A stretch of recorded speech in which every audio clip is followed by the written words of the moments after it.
ತುಳಸಿ ಪೂಜೆಯನ್ನು ತುಂಬ ಸುಲಭವಾಗಿ ಹೇಗೆ ಮಾಡಬೇಕೆಂದು ನಿಮಗೆ ತಿಳಿಸಿದ್ದೇನೆ, ನೋಡಿಕೊಂಡು ಬನ್ನಿ.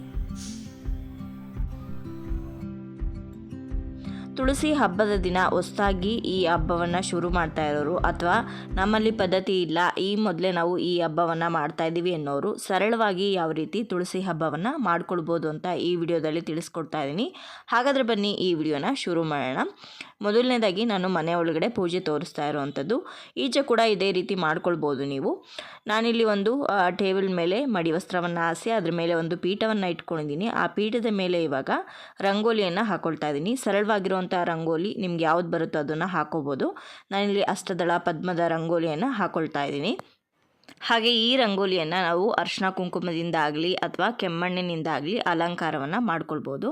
ನಾನಿವಾಗ ಕೆಮ್ಮಣ್ಣಿನಿಂದ ಅಲಂಕಾರವನ್ನು ಮಾಡ್ಕೊಳ್ತಾ ಇದ್ದೀನಿ. ರಂಗೋಲಿಯ ಮಧ್ಯಭಾಗಕ್ಕೆ ಸ್ವಲ್ಪ ಅರಿಶಿನ ಕುಂಕುಮ, ಒಂದು ಹೂವನ್ನು ಇಟ್ಟು ಪೀಠದ ಪೂಜೆ ಮಾಡಿಕೊಂಡು ಆನಂತರ ಒಂದು ತುಳಸಿ ಕುಂಡವನ್ನು ಈ ರಂಗೋಲಿಯ ಮಧ್ಯಭಾಗದಲ್ಲಿ ಇಟ್ಕೊಂಡಿದ್ದೀನಿ. ಇವಾಗ ಈ ತುಳಸಿ ಕುಂಡವನ್ನು ಮೊದಲೇ ನೀಟಾಗಿ ಕಳೆ ಎಲ್ಲ ತೆಗೆದು ರೆಡಿ ಮಾಡ್ಕೋಬೇಕು. ಆನಂತರ ಈ ತುಳಸಿ ಕುಂಡದ ಸುತ್ತಲೂ ನಾನು ಅರಿಶಿನವನ್ನು ಹಚ್ತಾ ಇದ್ದೀನಿ. ಅರಿಶಿನವನ್ನು ಹಚ್ಚಿದ ನಂತರ ಅರಿಶಿನ ಕುಂಕುಮ ಇಟ್ಟು ಅಲಂಕಾರವನ್ನು ಮಾಡಬೇಕು. ಅರಿಶಿನ ಕುಂಕುಮದಿಂದ ನಿಮಗೆ ಯಾವ ರೀತಿ ಅಲಂಕಾರ ಮಾಡ್ಕೊಳ್ಬೇಕು ಅನಿಸುತ್ತೋ ಆ ರೀತಿ ಚಂದವಾಗಿ ನೀವು ಅಲಂಕಾರವನ್ನು ಮಾಡ್ಕೊಳ್ಬೋದು.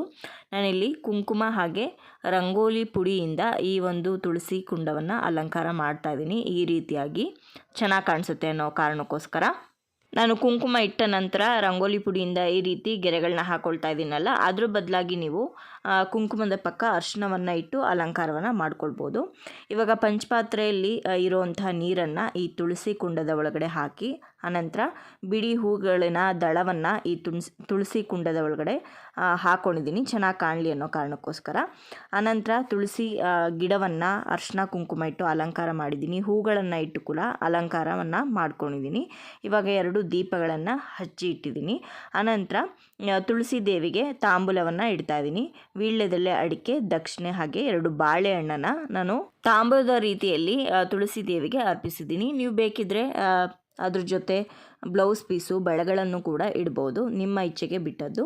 ನಾನಿವಾಗ ಹೂವಿನ ಹಾರವನ್ನು ಈ ತುಳಸಿ ಕುಂಡಕ್ಕೆ ಹಾಕ್ಕೊಂಡಿದ್ದೀನಿ. ನಿಮ್ಮ ಹತ್ರ ಯಾವುದಾದ್ರೂ ಒಂದು ಒಡವೆ ಇದ್ದರೆ ಅದನ್ನು ಕೂಡ ತುಳಸಿ ದೇವಿಗೆ ಹಾಕ್ಬೋದು.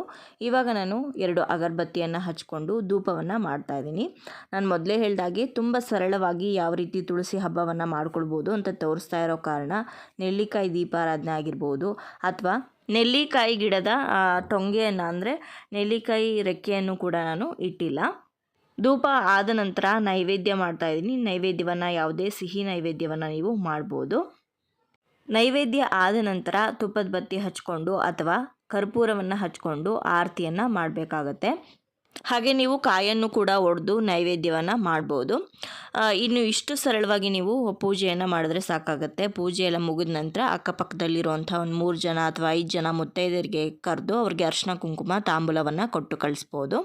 ನಾನು ಮೊದಲೇ ಹೇಳಿದಾಗೆ ತುಂಬ ಸರಳವಾಗಿ ಹೊಸದಾಗಿ ಪೂಜೆ ಶುರು ಮಾಡ್ತಾ ಇದ್ದೀವಿ ಅನ್ನೋರು ಈ ರೀತಿ ಸರಳವಾಗಿ ಮಾಡ್ಕೊಳ್ಬೋದು.